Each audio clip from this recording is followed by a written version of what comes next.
I think when we met, were you working at Jaguar? You had a Jaguar. I had a Jaguar. I sold it to join the academy.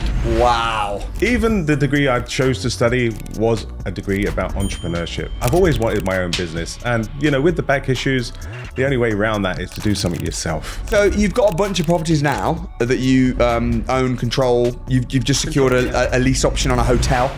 Yeah. Mate. It's an 11-bedroom property in Newcastle. We pay around £3,500 rent. If we get to about 50% occupancy, me and my partner Jay, we're already seeing about £4 profit each.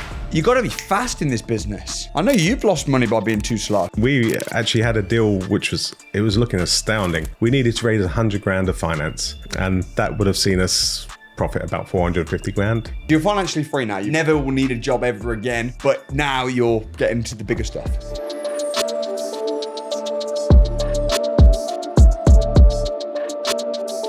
Joseph Newland. Nice to see you, Samuel. Curious, you went to university recently. Yeah. And you got a degree in business studies. Yeah, so business in business management. Okay. Why did you do that? Well, I was basically trying to consolidate all of the things that I've done in my life. So I'd always worked in management. Mm-hmm. So I'd done sports center management, spa management in the Algarve. I'd worked in security, doing events like the Victoria's Secret Fashion Show and things like that. Mm-hmm. So, and I kind of wanted something that would sort of just legitimize all of the stuff I'd done in the past. Okay, question. Did you do it for the learning or did you do it for the certificate? Absolutely the certificate. Really? Yeah, absolutely. Do you think most people that go to uni do it for the certificate? Yeah. Which is mad, isn't it? It's crazy. It's crazy. I spent 3 years of my life working towards a piece of paper that really, I already knew everything that was on the course. Really? Yeah. Did you learn much? A few things. What do they teach you at business? When you're doing business studies, like, what are they teaching you? Well, for me, I mean, the useful parts were marketing. Right. So, but even the marketing. Facebook ads? No. Why? Yeah, exactly. Pay-per-click? No. So what then? What are you learning? So just, you're really learning the theory behind everything. It is not extremely useful unless you can piece the pieces together. See, I reckon I could teach someone everything they need to know about marketing. And I'm a good marketer. Yeah. You know, I mean, I get millions and millions and millions of organic views, thousands of people coming to my events every single month. I know how to market, right? I know how to market houses. I know how to market. I'm a good marketer. And I reckon I could teach everything I know about marketing in a week. That's incredible, yeah. So how long was your uni course? 3 years. It's just interesting. And you were like a grown man as well at the time. Yeah. Did the piece of paper, was it worth it? Honestly, not really. I mean, it was worth it on a personal level because it's something I always thought I needed to achieve. So, and I did that and I got a good grade, and it was during sort of lockdown and things like that. And in all honesty, I'm not poo-pooing it, by the way. Yeah, no. I'm studying at uni right now. Are you? Yeah. What are you studying? Law. Amazing. Yeah. Yeah, no. I don't think it's bad. I'm just curious. I'm just fascinated. Yeah, no. That's kind of where I was. I've seen so many people I knew had degrees. And I thought, well, if they can do it, so can I. Yeah. And being dyslexic, at the time It's respect, mate. The problem with it is, in my opinion, is most people that go to university do it because they want to get the piece of paper. Mm-hmm. But everybody has the piece of paper now. Yeah. So actually, no one's that better off. It's Very like true. if you're at a concert and you can't see very clearly, and someone says, "Everybody stand up so you can see better." Well, if everyone's standing up, you can't see better because you're in the same boat. So everyone's going to government-ran formal education, getting a degree, but actually they think that's going to set them apart to get a better job. But most employers have got 500 applications and 400 of them have got degrees. I completely agree. And when I came to the point of actually going to an employer, now I've suffered with a bad back for years and years and years, and it's quite a severe bad back. Because of that, I wasn't getting jobs anyway. Right. So, you know, as soon as they talk to you and they, you know, start getting more in depth, they're interested initially, they see your qualifications are great. And then you mention that you have a bad back. Nobody wants you. So that was a bit of a struggle. And I then basically went on to start a second degree in cybersecurity. Mate. And Do what? Do what? I got to the end of the first year, and I'm like, I'm doing something wrong here. This is not what I want to be doing. What were you studying in the second week? Cybersecurity.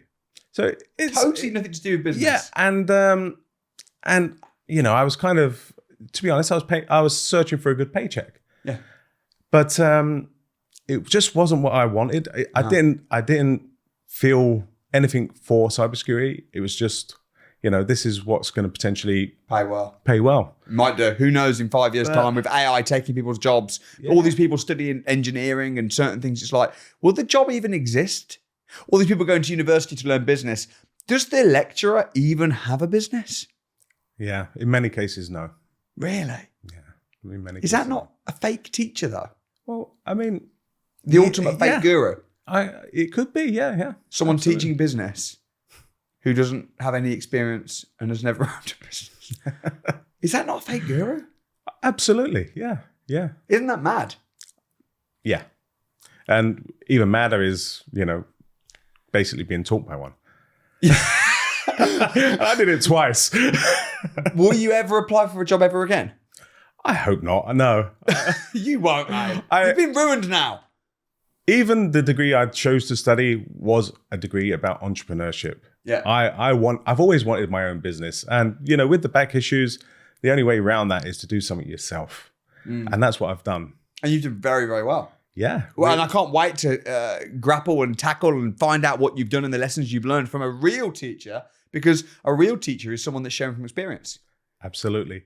And the things that we've learned in the academy, I mean, it's just been amazing. But it's from experience. It's not, and it's not just my experience. It's solicitors and accountants, and they're not just solicitors and accountants. They're also property millionaires. Yeah.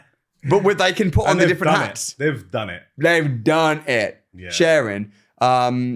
But yeah, it's fascinating though. And I'm not knocking anyone that goes to university, and I'm certainly not, you can always take some things from it. Yeah. And it's part of life's journeys and mysteries and lessons. And we never know what happened in the past in some way has helped us get to where we are today. For sure. I mean, it always gives you, in the model world, a bit of credibility. Yeah. So, you know, But you can just say you did it anyway. Yeah. Oh yeah, I got a degree. No one's going to say, show me. Yeah, exactly. It's true. I mean, I'm not saying you should do that. That would be a fake student. Yeah. Yeah. But anyway, been there, done that. So when did you realize then that you wanted to, because I think when we met, were you working at Jaguar? No, I wasn't working at Jaguar. You had a Jaguar. I had a Jaguar. Which you sold. Which I sold. Why did you sell it? I sold it to join the academy. Wow. That is big. Yeah, it was. Was it painful? It was really painful. It was my pride and joy. It was a Jaguar XF Sport. And I loved that car. But, you know, Why did you choose my education? Because I know that you shopped around a little bit and you did a little bit of research, didn't go too heavy into anything. Yeah, no, I did a little bit of training in some other academies, let's say, which were very, very unsatisfactory. One of those wouldn't even let me network with people after I'd paid for a course, and that was extremely disappointing. How do you mean they wouldn't let you network? How do they enforce that? What did they say? Well, they said at this 2-day event that I paid for, that if you were to share people's phone numbers or contacts, they would literally kick you off the course. And whilst I was there, they did actually kick someone off the course for sharing his information. That's not against GDPR. No. And that's why I didn't actually follow through with them. And so I was you pay extremely for a course, disappointed. you're on a program, you can't network with people. That's a big part of what this is about. Otherwise, you may as well just learn online. It's about coming together, networking. It's what you know as well as who you know. Well, you know yourself, one of the big things about the academy is the inner circles. Yeah, man. I am in love with my inner circle. So I actually run the Bristol Inner Circle. And mate, you do a good job of running it. So initially when you first started, there was 10. Yeah. And I remember you getting off stage after announcing where these 10 were going to be, and there wasn't one in my area. And I was gutted. And I was like, you stepped down off the stage, and I literally grabbed you and I said, Samuel, we've got to have one of these in Bristol. And you said, get me 10 people. And I said, okay, I'll do that. And I got 10 people, and then I spoke to Tony. And Tony said, yeah, that's great. Get me 15 people. And then the 15 went up to 20, and I got that as well. And now we are quite possibly one of the most popular inner circles in the academy. Mate. It's always fully booked out. It's crazy. Buzz around it. I need to visit. I'm going to surprise visit you if you don't mind that. Man, you're welcome. I was literally inviting your wife a minute ago to come and do this talk for us. So okay, let's see. But that's what I think it's all about. I mean, and if you're not in an environment and a community, then there's something drastically wrong. I don't think you can build wealth and build businesses if you're not in an environment of people doing it. Man, the Bristol Inner Circle have become family. Mm-hmm. It is amazing what we can find in that room. Yeah. There's investors, there's deal sources. Do people travel from outside of Bristol? Oh, yeah. They come from Cornwall. Really? Yeah. We get people from Cornwall, Stroud, and for anyone who doesn't know what the heck inner circle is, what is an inner circle? So it's a networking event, a small local networking event that, you have actually provided us with. So we hire a hall and we talk about all things related to property. So we get a special guest speaker come in, and he does a talk about whatever subject he's talking about. It could be architecture, it could be deal sourcing. Are you allowed to network? Yes. You're allowed to share phone numbers and stuff? Oh my gosh, yes. And it's academy only? And it's academy only. So you're only networking with people. And that's another thing about networking. I think that the more people have invested to be in the room, the higher caliber of people. If you go to a networking event and everyone's paid £10, that's fine. I'm not saying it's a waste of time, but there might be a lot of people in the room that aren't really that high quality. They're not good leads. But if everyone's invested, then there's going to be a much, you've got letting agents, estate agents, you've got deal sourcers, investors, doctors, people that have got money, people that are, and takes everyone serious. You're with the Eagles. Yeah, absolutely. Well, we've literally got everything from teenagers to rocket scientists in our group. Rocket scientist. Yeah. I know the guy actually. He's a legend. He is a legend. Yeah, I love that guy. So you've got a bunch of properties now that you own, control. You've just secured a lease option on a hotel. Yeah. Mate. It's pretty sick. Tell me about that. Well, I don't even know where to start. It's an 11-bedroom property in Newcastle. The numbers are completely ridiculous. So we pay around £3,500 rent. Wow. Yeah. And if we get to about 50% occupancy, me and my partner Jay, we're already seeing about £4,000 profit each. Jeez, £8,000 profit at 50%. At 50%. If we go all the way up to 100%, I mean, we're looking at £8,000 each. Yeah. So it's crazy numbers. Mate, that's amazing. And you've also got an option on it. So the guys agreed to sell it to you. Yeah. At the end of the term. Yeah. And I know as well you're looking at building a bunch of houses, which we're going to get to that. We're going to get to what you're doing now. But how did it start? What was your very first deal? So it was a deal in Newport, actually. So it was a little rent to rent that I sourced and sold on to one of my investors. Okay. And yeah, that went pretty smoothly until the guy's account actually got frozen. Whose account got frozen? The investors. Yeah, it was a bit of a nightmare when that happened. But was it legit or was he just pretending? Yeah, no, it was just one of these online banks that for some reason decided that's it was why cryptocurrency is the future. Yeah, agreed. Because banks just get in the way of people being able to move freely. But long story short, I mean, deal went through fine. And since then, we've probably sold about £45,000 worth of deals. Is that £45,000 that's actually cash in the bank? Cash, yes. Yeah. And the expenses on that are next to nothing. Very, very, very low. Yeah. Because profit and turnover are almost the same thing with deal sourcing. If you're selling, this is what people don't understand. If you're selling coffee and you've got a coffee shop, you've got to pay for the shop, you've got to pay for the coffee, you got to pay the cleaners. You got how many cups of coffee do you have to sell just to break even? A lot. Which is why the margins, especially when you've got business rates, the margins are so small. Yeah. Whereas with deal sourcing, sell a deal, make £3,000. You can basically spend that. Obviously, you got your taxes.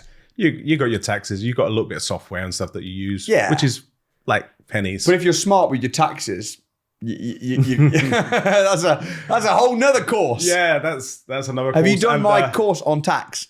I've not got there yet. I'm about to start it now. Now's the time. And I'm also looking to get an academy accountant at the moment. So Right. that's where we're at in our business at the moment, is organizing and structuring everything. Yeah. So, yeah, that's good, man. That's great. So, okay, so you've sold a bunch of deals, made 45 grand. That's good.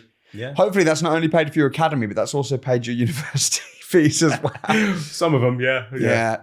Isn't it? Another thing that's interesting is when you go to university to study, say, business, ain't no one coming up to you after 6 months saying, have you made your money back yet? Mm-mm. How much money have you made? Right? It's like, no, I'm studying. Whereas when you join the academy to study property investment and business, friends and family go ape shit. Yeah. Isn't it weird? It's extremely weird. And I experienced that at the beginning. Not everyone was as supportive as I thought they were going to be. I'm like, well, I've just invested in the really cool course. This is what I've wanted to do my whole life, And then people were like, be careful. Mm-hmm. That's not, that's not legit. That could be a scam. And I'm like, what do you mean? You can check this guy's credentials. Yeah, you can go on company's house and see my millions and millions of pounds profit. See, that I learned on business. Right, yeah. I've done my research. Yeah, you can see that I own a lot of shit. Yeah. Right? Yeah. And that's just what you can see on company's house. That doesn't include my private pension, my personal portfolio. You can see it. Yeah, people say, "Ooh, that's dodgy," but I bet they applauded you when you went to business school. Yeah, absolutely. Brainwashed. And as soon as I started the next course, he's going to have 2 degrees. Yeah. Oh, that's really good. Well done. Right. But that didn't work out. I didn't want to go that way. And when I saw your training, and I just knew it was the right match for me. It's what I'd always dreamt about. Prior to all this, I'd actually spent a little bit of time working in an architect office with a friend of mine, Phil Bristow. He's awesome.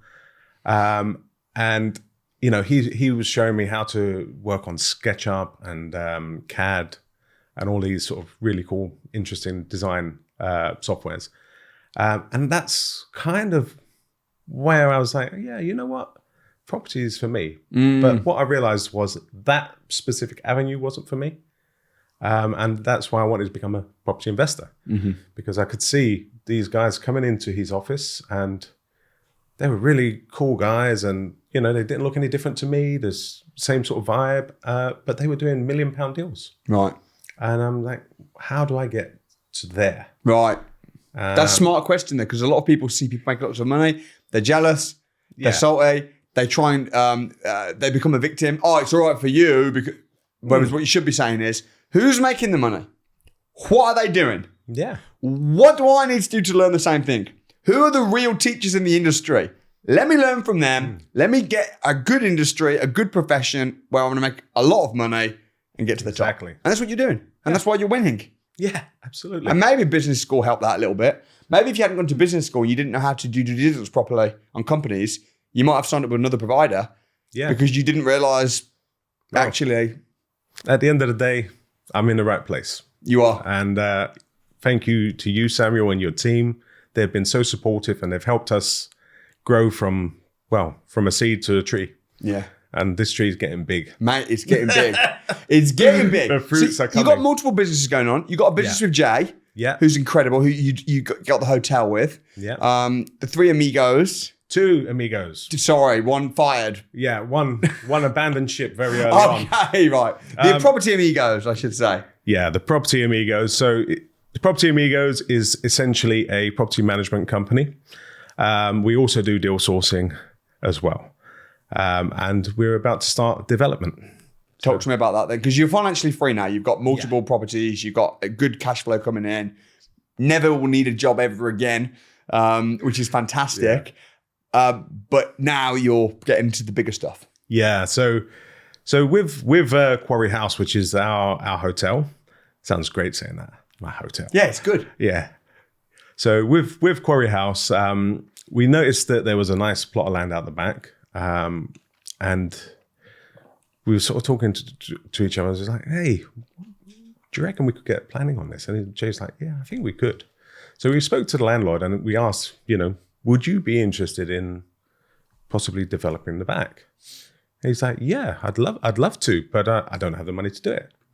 And so basically there and then we said, look, if you put the land in, we'll raise the finance and we can do a joint venture on it, go 50-50. Right. And he said, yes, shook our hands. And we're now working in a team with the landlord of the property. That's absolutely awesome. So that kind of makes it the deal of the century to me. It is. So he's providing the land. He provides the land. You're going to build, but you're going to use development finance. Exactly. The land's presumably unencumbered. Yes. And then you'll split the profits. Yep, exactly. And that's the same. That's next to the hotel. Yeah. So how did you get the hotel? How did he agree to that? And what was it for him? So Jay originally found a deal, which was great. I didn't know the area, but Jay lived in that area and he came across it, which was fantastic. We set up obviously the rent-to-rent contract and everything's going smoothly. Now, with the actual deal itself, with the actual development, it was just by chance that we spoke to the landlord and he agreed, basically. Yeah. I mean, yeah. When you know what you're looking for, opportunities present themselves everywhere. Yeah, absolutely. And that's the thing. What would you say then the key is to talk to me about like negotiating and getting a win-win deal? What skills do you need on the table? Well, basically, if you can offer value, well, let's say in this case, the landlord had something we needed, so the land. Right. We have something that he needed, which is the knowledge and the potential connections that we have. So to get the in this case, finance, architects, builders, we have all that in place. Yeah. So it's a matter of knowing how to connect the dots, really. Yeah. And you know what? You've got to look at business as win-win, haven't you? You've got to think, not what can I get, but what can I give? Because if I help enough people get what they want, I'll get what I want. So this guy has got a piece of land, is sitting there. He hasn't got the money to build. Yeah. He hasn't got the skills, the infrastructure, the power team, the support, the knowledge, or anything. So he needs help. Yeah, exactly. So he's going to be getting, what's the profit? 50-50. Right, so he's getting 50% of the profit and doing nothing. So if we build like 8 houses, let's say they cost 150 grand each. Yeah. The GDV is around about 275. Yeah. So effectively, he's getting about 400 grand profit. Yeah. That's fantastic. Networking. Why are you so... Because you're famous within the academy. Everyone knows you're the one of the leaders of the Bristol Inner Circle. Why is networking so important? And what would be your top tips for people that are going to networking events? Whether it be an academy member coming to the Bristol Inner Circle, or whether it be someone going to a BNI or a 4 networking. How do you get the most out of going networking? Well, believe it or not, when I first joined the academy, I was scared of talking. I couldn't get up on stage or anything like that. And that became a personal mission to me. So I would say to anyone who's in the academy to get up on stage and talk about whatever it is that makes you happy in your deal selling and property journey. So if it's a little success, could be just joining the academy. Some people do that. Other people sell their first deal. Other people just, get a first yes on a phone call. Talk about it to people.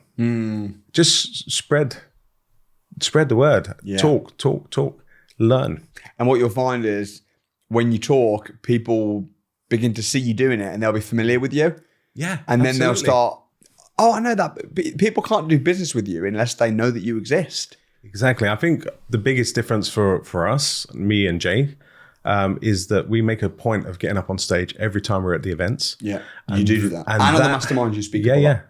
And that gives us a whole room of people that connect with us. Because on the academy, there's hundreds of people. Yeah.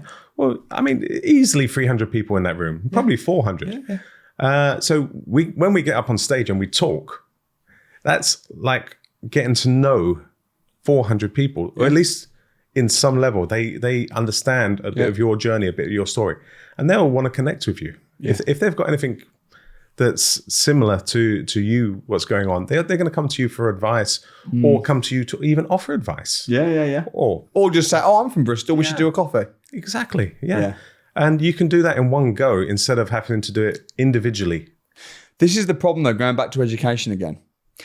At schools, they teach you to conform. And all through the school system, it's about put your hand up when you want to go to the toilet, don't be disruptive, fit in, be obedient, be compliant, be docile. Don't copy. Don't copy. Ooh. Don't use a calculator. But copying other people's work or even paying someone smarter than you to do it for you, that'll be the worst type of cheating at school. But in business, that's exactly what we should be doing. And stand on the shoulders of giants. Right. Find smart people, hire them, pay them to do your job. Absolutely. So I think that when people come to the academy or come into the world of property and Samuel Leeds Education and everything like that, they need to unlearn a lot of stuff about being polite, queuing up. You got to be fast in this business. Yeah, you have. I know you've lost money by being too slow. Yeah. We actually had a deal which was looking astounding, and it was an old barn conversion, and we needed to raise 100 grand of finance, and we had 50 grand, and the day after it sold, we had the 100 grand. So we missed it by 24 hours. Damn. And that would have seen us profit about 450 grand. So you lost 450 grand by being one day too slow. Yeah. But, these things happen. Yeah, we move on. And we get quicker. We do, definitely. Because speed is everything in business. For sure. And when people see it, I see people see it, they'll come to me, they go, what do you think of this deal? I've been looking at this deal for the last few days. What do you think? And I'm like, yeah, it looks like a really good opportunity. Okay. I'm like, have you booked a viewing on it? Not yet. I was just thinking, just go and see it. Yeah, book the viewing. Pick up the phone. Yeah. Take action. That's what I imagine is hard to teach in an academic setting, which is the power of just get up, go do it. Courage. Yeah, Courage is what's needed for business success. Agreed. Courage 100%. is needed. Yeah. And that's something that you kind of learn on the academy. You get braver. Yeah, and I think the way that I try and teach courage on the academy, because it's no good me going up and doing a 1 hour talk on courage. No. And everyone taking notes. What I'll do is I'll say, here's how you find a deal. Blah, blah, blah, blah, blah. Here's what you say when you ring up. Blah, blah, blah, blah, blah. Now I'm going to give you 45 minutes to go and do it. Yeah. And we're going to be kicking your asses, and the mentors are going to be, and you don't come back in this room until you've phoned at least one person. Go. Yeah. And then people are under that kind of pressure. And they'll do it. And they'll go, actually, that wasn't too bad. Well, that's how you get courage from just doing it. And when you did that, I got my first yes. Did you? Yeah, I got a first yes on I think it was a property in Exeter. Have you still got it? No. Okay, you got a yes, but... I got a yes, but that was the first yes. And they just keep coming from there. It gave me the confidence to know that I could actually do it. Right, confidence, courage. Yeah. That's what you need. Yes, you need this. Yeah. You can't have courage without knowledge, because then you'll be a motivated idiot. Absolutely. I know some people that are very courageous, but they are uneducated and they are reckless people. Yeah, dangerous. And I also know people that are really knowledgeable, got all their head knowledge, read all the books, maybe even attended some of, not my courses, but maybe they've attended some of the courses, but they haven't done anything because they've got no courage. So I think you've got to learn and do it at the same time. Yeah, agreed. Yeah. What's the big aspiration then? What's your strongest reason why? What pulls you now? Man, it's my family. Yeah. So I'm doing this for them. Yeah. My wife's from Brazil. I want to be able to travel to Brazil when we want to. Whereabouts in Brazil is she from? She's from Natal.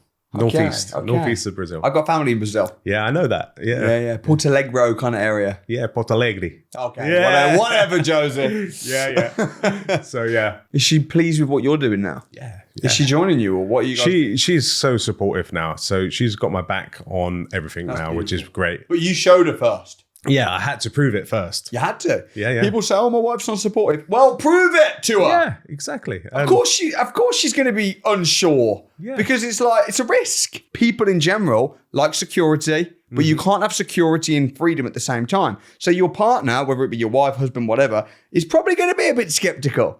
Yeah. But what you need to do is you need to say, "Look, trust me, I got this," and then damn well make sure that you have the courage and the confidence to follow through, and then they'll join you afterwards. Yeah, and not only has my wife joined me, but my son, he's picked up the deal selling hat as well. Has he made any money yet? He hasn't made any money yet, but he's finding deals, he's getting yeses, and he's almost there. Good. So, yeah. He will be. Yeah. Well, congrats, man. Congrats on what you've done for yourself, but for your family.